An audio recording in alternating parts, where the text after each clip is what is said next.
बिस्मिल्लाहिर्रहमानिर्रहीम। तो आज हम बात करने वाले हैं अमीनो एसिड की।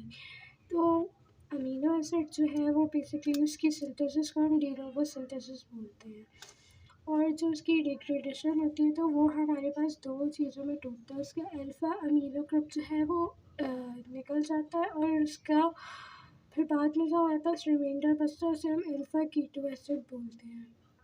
तो जैसे कि हम देख सकते हैं कि यहाँ पर एक अमीनो एसिड है जिसमें हमारे पास ये अमीनो ग्रुप है और ये कार्बोक्सिल ग्रुप है और बीच में ये मिथाइल ग्रुप है। जब हम इसमें से अमीनो ग्रुप को निकाल देते हैं तो हमारे पास ये COOH की वजह से हमारे पास, यानी कि कार्बोक्सिल ग्रुप की वजह से हमारे पास ये कीटो एसिड फॉर्म होता है, अल्फ़ा कीटो एसिड। अच्छा, तो अब जिसका हमारे पास नाइट्रोजन ग्रुप है वो हमारे पास अमोनिया या यूरिया की सूरत में जो है हमारी बॉडी से बाहर जाता है, क्योंकि यूरिन में बाहर चला जाता है, क्योंकि वो हमारी बॉडी के लिए टॉक्सिक होता है। इसके अलावा जो इसका कार्बन स्केलेटन है उसे बॉडी डिफरेंट मेटाबॉलिज्म में यूज़ कर लेती है, या बहुत सारे एनर्जी इंटरमीडिएट्स की फॉर्म में। जैसे कि अगर हमारी बॉडी में ग्लूकोज की डिप्लीशन हो रही है तो ये जो कार्बन स्केलेटन है ये हमारे पास मेटाबॉलिक पाथवे में जाके हमें एनर्जी प्रोवाइड करता है, और रिजल्ट में हमें कार्बन डाइऑक्साइड और वाटर मिलती है। अच्छा, अब अगर हम बात करें नाइट्रोजन मेटाबॉलिज्म की, तो हमें पता है कि नाइट्रोजन जो सबसे ज़्यादा मेन सोर्स है वो हमारी डाइटरी सोर्स है, यानी कि हम डाइट में बहुत सारी प्रोटीन इनटेक करते हैं तो उससे नाइट्रोजन हमारी बॉडी में काफ़ी ज़्यादा होती है। इसके अलावा नाइट्रोजन हमारी बॉडी में जाती कौन कौन से पाथवे से यूरिया बना लेती है, अमोनिया बना लेती है, या फिर क्रिएटिन। ये भी एक जो है अमीनो एसिड है जो ये फॉर्म करके हमारी बॉडी से एक्सक्रीट आउट होती है। अच्छा, अब बात करते हैं अमीनो एसिड पूल की। तो अमीनो एसिड पूल ये है कि हमारी बॉडी में जो है वैसे तो हर जगह मेटाबॉलिज्म हो रहा होता है, तो कहीं ना कहीं हमारी बॉडी कुछ अमीनो एसिड्स को यूटिलाइज़ कर रही होती है, लेकिन हर वक्त कोई ना कोई अमीनो एसिड की क्वांटिटी ऐसी होती है जो हमारी बॉडी में किसी मेटाबॉलिक पाथवे में यूज़ नहीं हो रही होती, तो उसे हम बोलते हैं अमीनो एसिड पूल। यानी कि जितनी भी हमारी बॉडी के प्रोटीन्स हैं हम उन सबको मिला दें तो हमारे पास जो उसका कलेक्शन बनेगा उसको हम कहते हैं अमीनो एसिड पूल का। अच्छा, और अब ये अमीनो एसिड पूल के जो कहाँ से हमें अमीनो एसिड्स मिल सकते हैं, ये हमें मिल सकते हैं एंडोजेनस सोर्स से, यानी हमारी बॉडी जो है वो बहुत सारे कैटाबॉलिक पाथवे में अमीनो एसिड्स को बनाती रहती है जो कि अमीनो एसिड पूल में शामिल हो जाते हैं, यानी कि डिग्रेडेशन से हमें जो मिल रहा हो। अच्छा, और जो दूसरी हमारे पास सोर्स होती है वो होती है एक्सोजेनस सोर्स, यानी कि जो डाइटरी प्रोटीन है उसमें भी काफ़ी सारे अमीनो एसिड्स हमें डाइजेशन के रिजल्ट में मिल रहे होते हैं, जिन्हें हम बोलते हैं एक्सोजेनस प्रोटीन्स। उसके अलावा बहुत सारे हमारी बॉडी में इंटरमीडिएट कंपाउंड्स बनते रहते हैं मेटाबॉलिज्म के थ्रू, जैसे कि ग्लाइकोलाइसिस, या फिर हमारे पास TCA साइकिल होती है, या फैट मेटाबॉलिज्म है। उसके रिजल्ट में भी हमें कहीं ना कहीं जो है ये अमीनो एसिड्स मिल रहे होते हैं। तो ये 3 चीज़ें हैं जो कि हमारे अमीनो एसिड पूल में शामिल होती हैं। एक तो एंडोजेनस सोर्सेज हो सकती हैं जो कि वो हमारी बॉडी में डिग्रेडेशन से आ रही है, एक्सोजेनस प्रोटीन्स हो सकती हैं जो डाइट से आ रही हैं, और जो दूसरी है इंटरमीडिएट मेटाबॉलिज्म से आ रही हैं।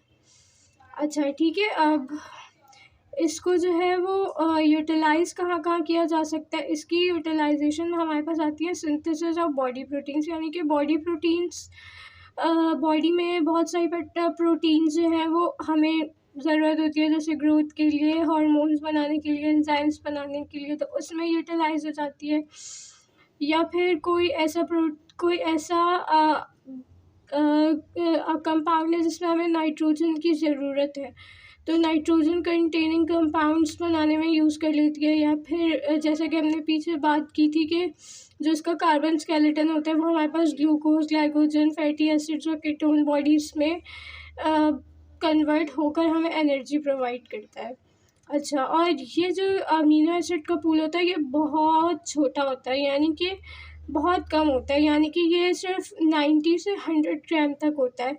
लेकिन अगर हम प्रोटीन जो किसी भी एडल्ट इंसान के अंदर जितना प्रोटीन होता है उसको अगर हम देखें तो वो 12 किलोग्राम होता है प्रोटीन, यानी कि 70 kg मैन में 12 किलोग्राम प्रोटीन है, जिसमें से फ्री अमीनो एसिड्स हमें कितने मिल रहे हैं, 90 से 100 ग्राम। अच्छा, अब बात करते हैं प्रोटीन टर्नओवर। तो basically what is protein turnover? Protein turnover ये है कि हमारी बॉडी में कितनी रेट ऑफ सिंथेसिस को अगर हम कंपेयर करें rate of degradation of protein, तो इसको हम कहते हैं प्रोटीन टर्नओवर। और जो डिग्रेडेशन हमें मिल रही है वो हमें ऑब्वियसली या तो यूरिन में मिल सकती है या फिर हमें फीसेस में मिल सकती है प्रोटीन, तो इसको हम बोलते हैं प्रोटीन टर्नओवर। और हेल्दी इंडिविजुअल में प्रोटीन टर्नओवर जो है वो ऑलमोस्ट जो है वो उसका यानी कि सिंथेसिस और डिग्रेडेशन तकरीबन इक्वल होती है, तो हमें रेशो जो है वो 1 का मिलता है, ठीक है। और ये प्रोटीन टर्नओवर एक दिन में कितना हो रहा होता है उसको वो बेसिकली हो रहा होता है 300 से लेकर 400 ग्राम ऑफ बॉडी प्रोटीन। ये हमेशा प्रोटीन टर्नओवर में आती है, यानी इतने ग्राम हमेशा टूट रहा होता है और या तो बन रहा होता है। अच्छा, अब बात करते हैं शॉर्ट लिव्ड प्रोटीन्स की। अब हमें पता है कि जो भी बायोमॉलिक्यूल होता है उसकी हमारे पास कोई ना कोई हाफ लाइफ होती है, जिसके बाद वो ब्रेक डाउन स्टार्ट कर देता है। तो शॉर्ट लिव्ड प्रोटीन्स जो है वो बेसिकली वो प्रोटीन होती है जो फ्यू मिनट्स के बाद डिग्रेड हो जाती है, जैसे हम बोलते हैं मिसफोल्डेड प्रोटीन, यानी कि कोई ऐसी प्रोटीन जो मिसफोल्ड हो जाए या फिर उसके कोई डाइसल्फाइड बॉन्ड या आयोनिक बॉन्ड किसी वजह से टूट जाए तो वो किसी काम की नहीं रहती, तो उसको फ़ौरन डिग्रेड होना होता है, वो शॉर्ट लिव्ड प्रोटीन्स में आती है। अच्छा, अब हम बात करते हैं लॉन्ग लिव्ड प्रोटीन्स की। लॉन्ग लिव्ड प्रोटीन्स में हमारे पास वो प्रोटीन्स आती है जो हमारे पास स्ट्रक्चरल कंपोनेंट्स बना रही होती हैं, यानी कि वो ज़्यादा स्टेबल होती हैं और हमारे पास विद इन वीक्स और मंथ्स के बाद जाके डिग्रेड होना स्टार्ट होती हैं, तो उससे हम बोलते हैं लॉन्ग लिव्ड प्रोटीन्स। अच्छा, अब हम बात करते हैं प्रोटीन की डिग्रेडेशन के बारे में। तो प्रोटीन की डिग्रेडेशन हमारे पास जो है उसके 2 पाथवेज होते हैं। अभी तो हमने बात कर लिया कि इसके कंपोनेंट्स क्या क्या होंगे, कि एक हमारे पास जो है वो अमीनो कंपोनेंट अलग होगा और अल्फा कीटो एसिड्स अलग होंगे। वो तो होगा, लेकिन उसके लिए कोई ना कोई पाथवे भी तो चाहिए। तो उन पाथवे में से एक एटीपी डिपेंडेंट है, यानी एनर्जी रिक्वायर होती है उसके लिए, और दूसरी होती है एटीपी इंडिपेंडेंट, यानी एनर्जी उसके लिए रिक्वायर नहीं होती। तो जो हमारे पास एटीपी डिपेंडेंट है उसको हम बोलते हैं यूबिक्विटॉन प्रोटियोसोम सिस्टम। अच्छा, ठीक है। और दूसरी होती है एटीपी इंडिपेंडेंट, ये हमारे पास लाइजोसोम्स में होती है। लाइजोसोम्स में हमारे पास एनर्जी रिक्वायर नहीं होती, और ये बेसिकली हमारे पास एसिड हाइड्रोलेस एक एंजाइम होता है, ये मोस्टली ज़्यादातर लाइजोसोम्स में पाया जाता है। अच्छा, और एक चीज़ और 2 टर्मिनोलॉजीज़ यहाँ पर इसका जिक्र किया गया है, जिसमें से एक आती है ऑटोफेगी और हेट्रोफेगी। अच्छा, अब ऑटोफेगी के बाद इसको कहते हैं कि ये बेसिकली अगर कोई सेल है, अगर कोई ये सेल है और इसके अंदर ये न्यूक्लियस है, ये इसके एंडोप्लाज्मिक रेटिक्यूलम है, ये गोल्जी एपरेटस है और ये डिफरेंट राइबोसोम्स हैं, अगर इसके अंदर कोई प्रोटीन में हमारे पास या तो मिसफोल्डिंग हो जाती है या उसकी हाफ लाइफ तक वो पहुंच जाती है, तो इसके अंदर जो डिग्रेडेशन होगी उसको हम नाम देते हैं, डिग्रेडेशन को नाम देंगे हम ऑटोफेगी का। लेकिन अब एक और दूसरी चीज़ होती है हेट्रोफेगी, जैसे कि अगर हम कंसिडर कर लें कि ये हमारे पास एक मैक्रोफेज है, ये किसी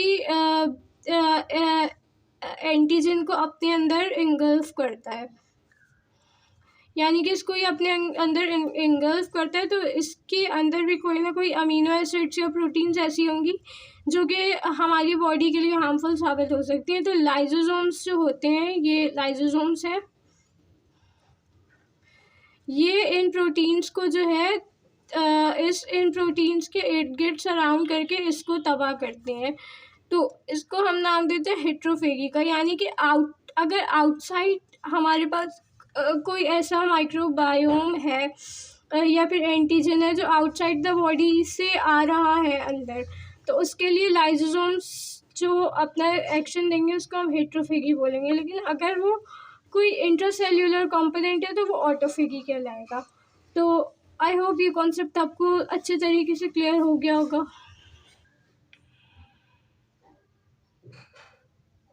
अच्छा, तो अब बात करते हैं एटीपी डिपेंडेंट पाथवे की। इसमें हमारे पास आता है यूबिक्यूटिन प्रोटियोसोम सिस्टम। तो बेसिकली इसमें होता ये है कि यूबिक्यूटॉन जो है वो हमारे पास एक small globular non enzymatic protein है। जैसे कि आप यहाँ देख सकते हैं कि दिस इज़ यूबिक्यूटॉन की ये एक स्मॉल ग्लोब्यूलर शेप्ड एक प्रोटीन होती है जो कि कोई भी ऐसी प्रोटीन जो हमारी बॉडी में जिसकी रिक्वायरमेंट नहीं है या it needs to be degraded उसके साथ जाकर बाउंड हो जाती है। तो तो ये जो है एक सिग्नल प्रोवाइड करती है कि yes this protein needs to be degraded. तो अब जो है अच्छा, तो बेसिकली ये जो एक बॉन्ड फॉर्म करती है कोई भी ऐसी प्रोटीन है, जैसे this is a protein that acts as a substrate and needs to be degraded. तो उसके साथ ये हमारे पास एक यूबिक्यूटॉन है, ग्लोब्यूलर नॉन एंजाइमेटिक प्रोटीन है, ये आएगी इसके पास। और इसका जो ग्लाइसिन रेजिड्यू है, इसका सी टर्मिनल जो है इसके ये इस सबस्ट्रेट की प्रोटीन का जो लाइसिन वाला पार्ट है इसके अमीनो ग्रुप के साथ एक बॉन्ड फॉर्म करेगी, यानी कि एक पेप्टाइड लिंकेज फॉर्म होगा between the glycine of ubiquitin and the lysine of substrate. तो ये जो है इस तरीके से सबसे पहला बॉन्ड जो फॉर्म होगा वो इस तरह से फॉर्म किया जाएगा।